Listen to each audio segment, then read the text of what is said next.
How to make an under-the-sea painting. Your first step, as always, is to write your name and your teacher's name on the back.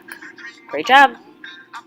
You're going to flip your paper over, and you're going to draw a border around your paper with oil pastels. Your border can look any way that you'd like.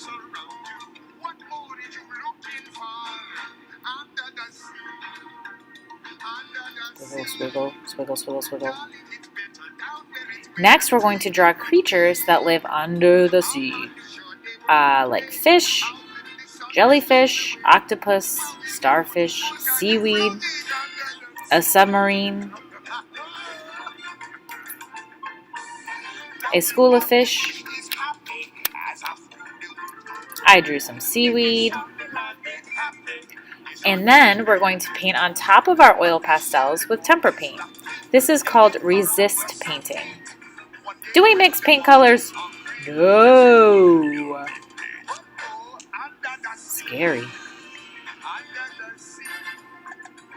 The reason that it's called resist painting is that oil and water don't mix.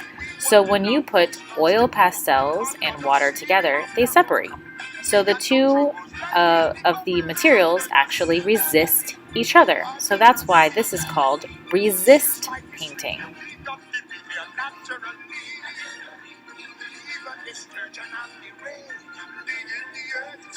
Remember, you can draw anything that you'd like in your sea. Does not have to look like mine.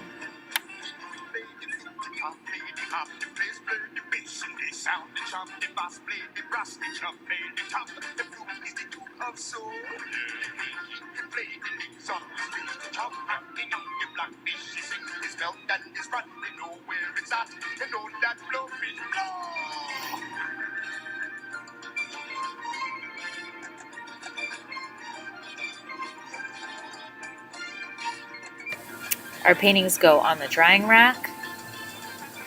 If you need to, you can wash your hands. And then we'll clean up our tables. If you need to, you're going to wipe off your table with a sponge, only if you have paint on your table.